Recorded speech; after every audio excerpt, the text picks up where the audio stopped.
everybody, and welcome back to my YouTube channel. Last week on Instagram, I asked you guys a bunch of questions related to fitness, nutrition, weight management, whether that be weight gain or weight loss.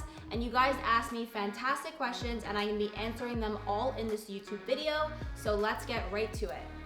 So the first question that I got was, what is the best way to kickstart your journey to weight loss? And if you have been in this contemplation or like pre-contemplation phase of you want to do it, but you just don't know how or don't know where to start, my advice to you is just take action. So it can be something really, really small, something as easy as going out to buy a new pair of running shoes or like a workout outfit, just to get you motivated and so you have the right stuff so that when you do start, it's easy for you.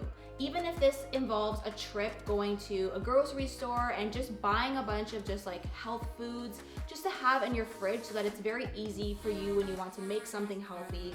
I think that's the best way to just start, is to go out and just take action. What is my advice on cutting sweet cravings after dinner? So my advice on this is you don't have to really cut out all sweets in general just for weight loss or whatever your fitness and nutrition goals are. I always just like to feed into whatever that craving is, but picking a healthier option. So for instance, I'll make like dates that are stuffed with peanut butter, topped with like coconut shreds and like dark chocolate chips, so that it's still something that tastes sweet, but it's a healthier option than going out to eat like a McDonald's donut or something like that. So that's my advice, just go out and find something that's healthy but still tastes sweet to satisfy that craving. Are there certain macronutrients that are recommended per meal? This is an amazing question, something that I get asked a lot.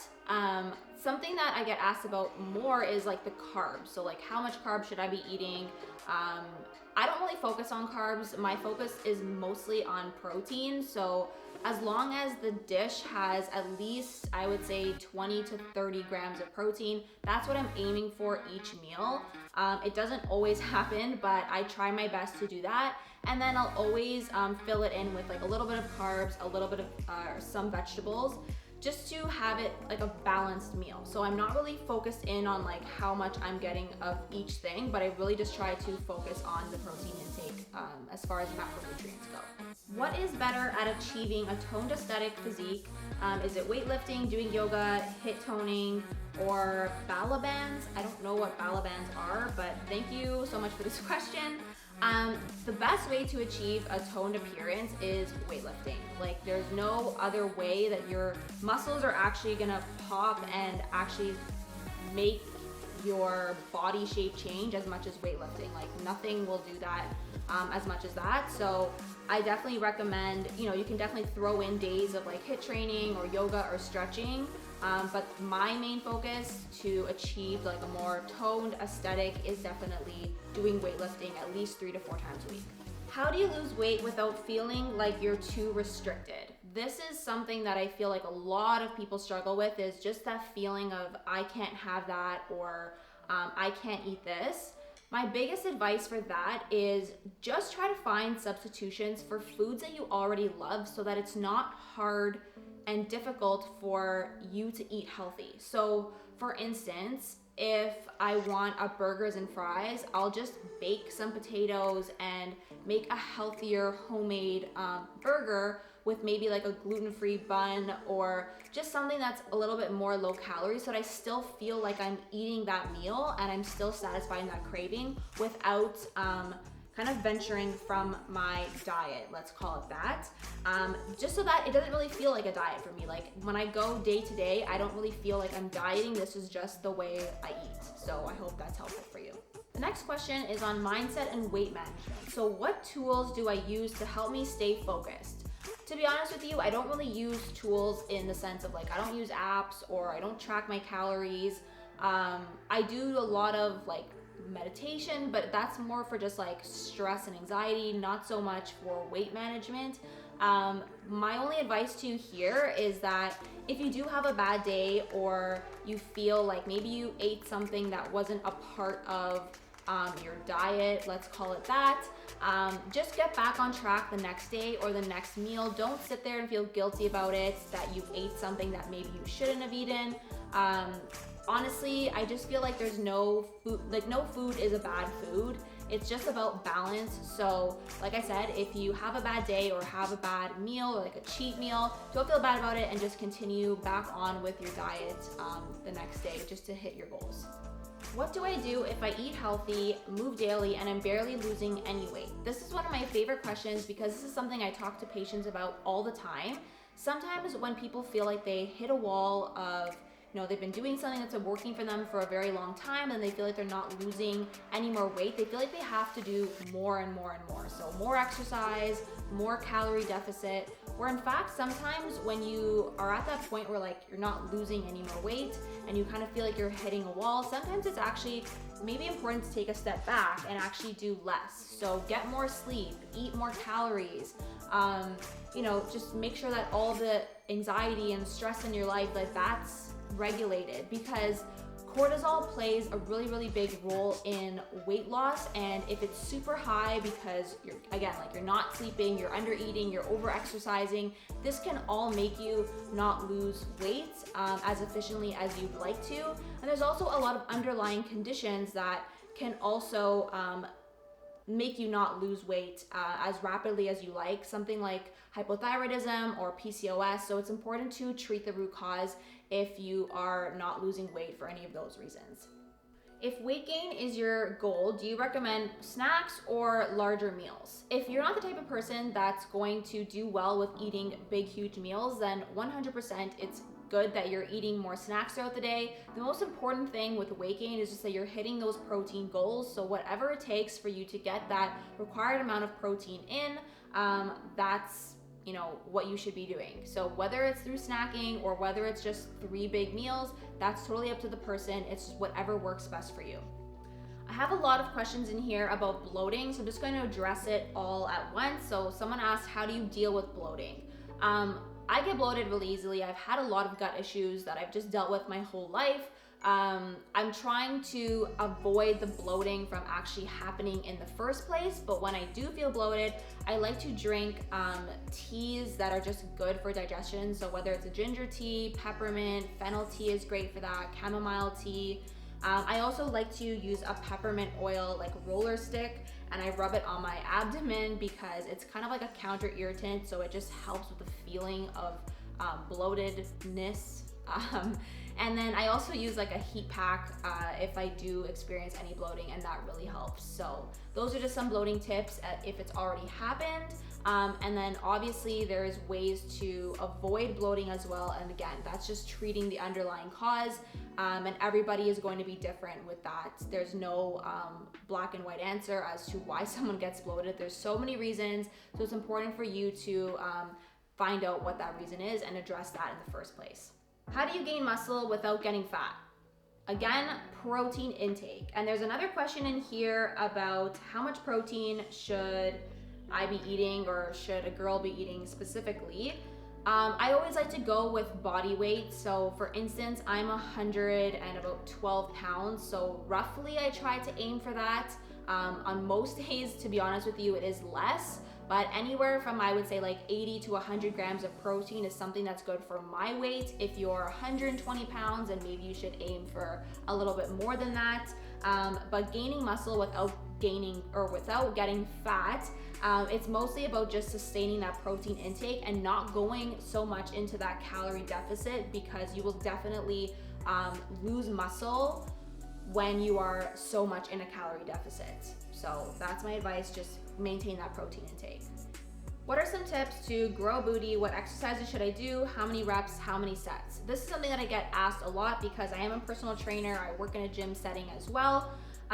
So my best advice here is do any exercise that you can go really heavy with. So obviously you're gonna be doing leg workouts and glute workouts. So things like squats, hip thrusts, Bulgarian split squats, deadlifts, single leg deadlifts specifically.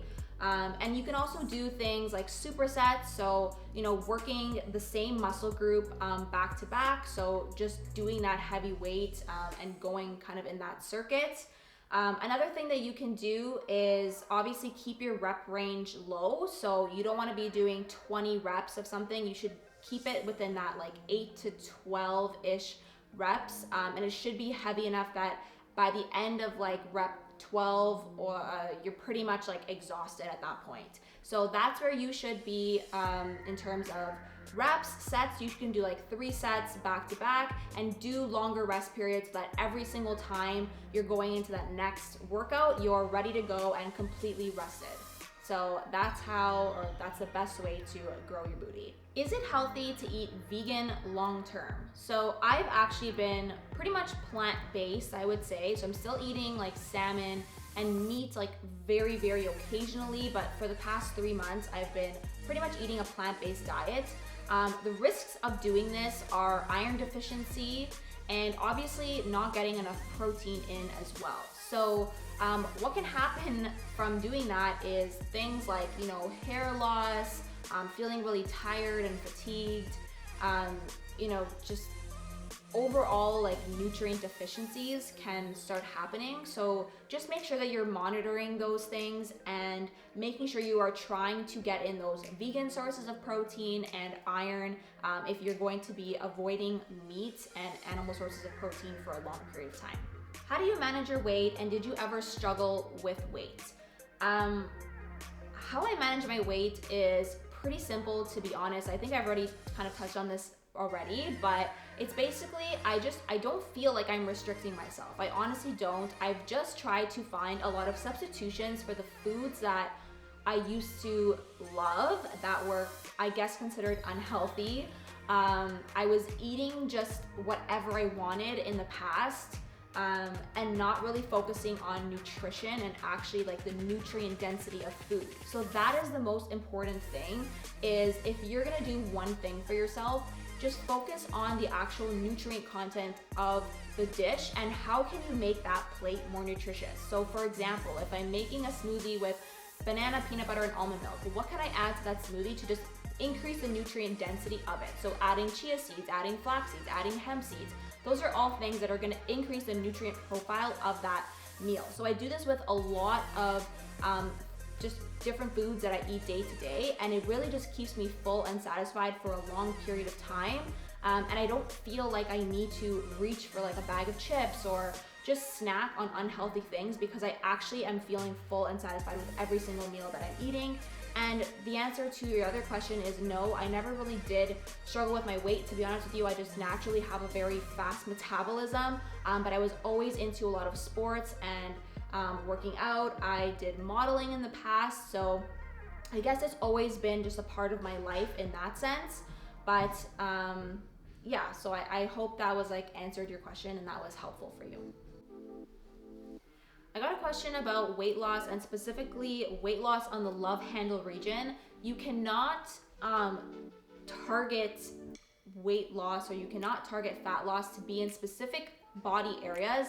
Weight loss happens all over, so it's just not going to happen by doing specific exercises that are targeted towards that. You're just going to have to achieve full body weight loss for that area to go down.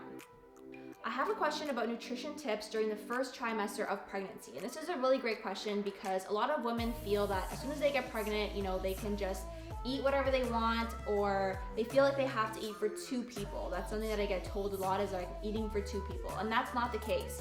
You really only need about 350 to 500 extra calories per day to ensure that you are getting the right nutrition, and so is your baby. So you don't have to go crazy and just start eating everything in sight just because you're trying to feed 2 people. That's totally false. Just eat a little bit more than you usually would, and that's enough. Okay, so I didn't really want to get into a lot of supplements in this video, but somebody asked me if there was an alternative to collagen that is for vegetarians and vegans. There are a lot of products on the market that are targeted to be collagen boosters for vegans and vegetarians. But I just want you to know that there is no substitution for exogenous form of collagen. So that usually comes from like bovine or, like marine source, so like fish source. The things that are found in the vegan and vegetarian collagen boosters are things like vitamin C, because that is what boosts your own production of like collagen in yourself. So you're basically taking things to support the natural production of your own collagen, and you're not taking in an external form of collagen. So it doesn't quite do the same thing, but if you are vegan or vegetarian, then that could be an option for you, is just trying to maximize your own collagen production with the supplement there. I was asked about birth control pills and weight gain. So does birth control make you gain a lot of weight? This is very dependent on the person. Not everybody experiences this, but yes, birth control can make you hold on to excess weight. I was on birth control in the past. I did not gain any weight from it, but I know people that have been on it and have gained weight from it. People also gain weight when they come off the birth control pills. So yes, that change in hormones with the pill can cause changes in weight. Someone asked specifically about Hashimotos and how to like kickstart the morning with weight loss. There's nothing really that's going to kickstart your morning or help with weight loss. You really just need to address the hypothyroidism through supplementation and a proper diet. So there's not like one specific food that's really gonna help and like kickstart your morning. It's really just going to be you treating that underlying cause, which is the hypothyroidism. So that takes a huge like plan and working with somebody to do that, but that would be the best way to help with weight loss in that situation. Thank you guys so much for watching that video. I hope you found it helpful, and I hope that I got to answering the majority of all your questions. I'm sorry if I didn't get to your question. I tried to keep this very nutrition, fitness, and just weight management related. But if you did find this video helpful, please give it a thumbs up and turn on those post notifications, because I am posting new content like this every single week. And if you haven't already, please subscribe to my channel, as it does help me out so much. But until then, I'll see you guys next time.